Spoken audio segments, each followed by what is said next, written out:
দেশের বিভিন্ন জায়গার আরো কিছু খবর নিয়ে এখন একটি ডেস্ক রিপোর্ট। আশুলিয়ার ড্যাফোডিল ইন্টারন্যাশনাল ইউনিভার্সিটিতে 12তম সমাবর্তন অনুষ্ঠান হয়েছে। সকালে ড্যাফোডিল স্মার্ট সিটিতে বিশ্ববিদ্যালয়ের স্বাধীনতা সম্মেলন কেন্দ্রে সমাবর্তন অনুষ্ঠানে বিশ্ববিদ্যালয়ের চ্যান্সেলর রাষ্ট্রপতি মোহাম্মদ শাহাবুদ্দিনের প্রতিনিধি হিসেবে সভাপতিত্ব করেন প্রাথমিক ও গণশিক্ষা মন্ত্রণালয়ের উপদেষ্টা প্রফেসর ডাক্তার বিধান রঞ্জন রায় পোদ্দার। সমাবর্তন বক্তা হিসেবে বক্তব্য রাখেন লেবাননের সাবেক প্রধানমন্ত্রী প্রফেসর ডক্টর হাসান দিয়াব।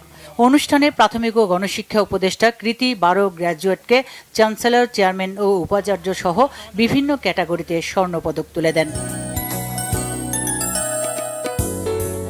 বিএনপির চেয়ারপারসন বেগম খালেদা জিয়ার উপদেষ্টা সাবেক মেয়র মিজানুর রহমান মিনু বলেছেন, দেশের অস্থিতিশীল পরিস্থিতি সামাল দিতে পারে একমাত্র নির্বাচিত সরকার।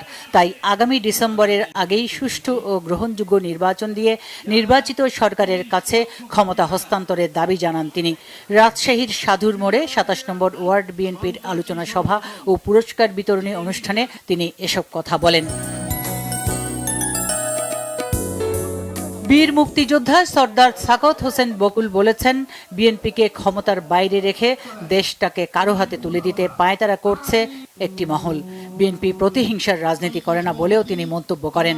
দুপুরে নরসিংদীর মনোহরদীতে দৌলতপুর ইউনিয়ন বিএনপির প্রধান কার্যালয়ের উদ্বোধন শেষে প্রধান অতিথির বক্তব্যে তিনি এসব কথা বলেন।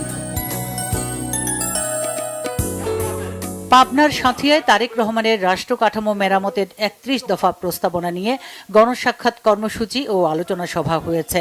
সকালে জোরগাছ বাজার সংলগ্ন মাঠে আয়োজিত অনুষ্ঠানে বক্তব্য রাখেন সাঁথিয়া বেড়ার কেন্দ্রীয় যুবদল নেতা মাসুদুল হক মাসুদ। গোপালগঞ্জে নদী রক্ষার লক্ষ্যে সরেজমিন পরিদর্শন কর্মসূচি পালন হয়েছে। জেলা প্রশাসন ও জেলা নদী রক্ষা কমিটি এই কর্মসূচির আয়োজন করে। সকালে ট্রলার যোগে মধুমতি বিল রুট চ্যানেল পরিদর্শন কর্মসূচিতে প্রধান অতিথি ছিলেন জেলা প্রশাসক মোহাম্মদ কামরুজ্জামান।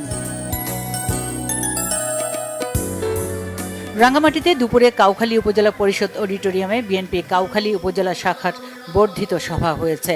জেলা বিএনপির সভাপতি দীপন তালুকদার দীপু তারেক রহমানের নেতৃত্বে সবাইকে ঐক্যবদ্ধ থেকে কাজ করার আহ্বান জানান। বিএনপির ভারপ্রাপ্ত চেয়ারম্যান তারেক রহমানের নির্দেশে সাংগঠনিক কার্যক্রম গতিশীল করার লক্ষ্যে গাজীপুরের রাজবাড়ী মাঠে 9টি থানার সমন্বয়ে মহানগর স্বেচ্ছাসেবক দলের কর্মী সভা হয়েছে। আহ্বায়ক সাদাত হোসেন শাহিন এতে সভাপতিত্ব করেন। ময়মনসিংহে বাংলাদেশ কর্মচারী কল্যাণ বোর্ডের 8ম বিভাগীয় ক্রীড়া প্রতিযোগিতা হয়েছে। সকালে ময়মনসিংহ সার্কিট হাউস মাঠে প্রতিযোগিতার উদ্বোধন করেন বিভাগীয় কমিশনার মোক্তার আহমেদ। অনুষ্ঠানে বিভিন্ন শিক্ষা প্রতিষ্ঠানের পক্ষ থেকে ডিসপ্লে প্রদর্শন করা হয়। বরিশালের ঐতিহ্যবাহী ফকিরবাড়ি ক্লাবের মিলন মেলা হয়েছে। 1967 সালে প্রতিষ্ঠিত এই ক্লাবটির মিলন মেলায় পরিবার সহ অংশ নেন প্রতিষ্ঠাতা সদস্য ও বর্তমান সদস্যরা। এছাড়া বরিশালের স্থানীয় বিভিন্ন পর্যায়ের বিশিষ্টজনরা অতিথি হিসেবে উপস্থিত ছিলেন। অনুষ্ঠানে ক্লাব সংশ্লিষ্টরা বলেন, ক্রীড়া অনুরাগী প্রজন্ম গড়ে তুলতে কাজ করবে কর্তৃপক্ষ। স্থানীয় বিভিন্ন সামাজিক কাজে অংশ নেওয়ার পাশাপাশি পাঠাগার গড়ে তোলা, স্থানীয় ও জাতীয় পর্যায়ের বিভিন্ন ক্রীড়া প্রতিযোগিতায় অংশ নেবে ফকিরবাড়ি ক্লাব। উৎসাহ উদ্দীপনায় সমাজ উন্নয়নমূলক সংগঠন ব্যুরো বাংলাদেশের আয়োজনে আঞ্চলিক ফুটবল টুর্নামেন্ট প্রতিযোগিতা হয়েছে সাভারে। স্থানীয় একটি বিদ্যালয় মাঠে আয়োজিত এই টুর্নামেন্টে সাভার, ঢাকা উত্তর, গাজীপুর, মানিকগঞ্জ ও গাজীপুর উত্তর অঞ্চলের দলগুলো অংশ নেয়। অনুষ্ঠানে প্রধান অতিথি ছিলেন সংগঠনের ঢাকা উত্তর বিভাগের কর্মকর্তা মোস্তাফিজুর রহমান রাহাত। উদ্বোধনী খেলায় সাভার দল 2-0 গোলে মানিকগঞ্জ দলকে পরাজিত করে।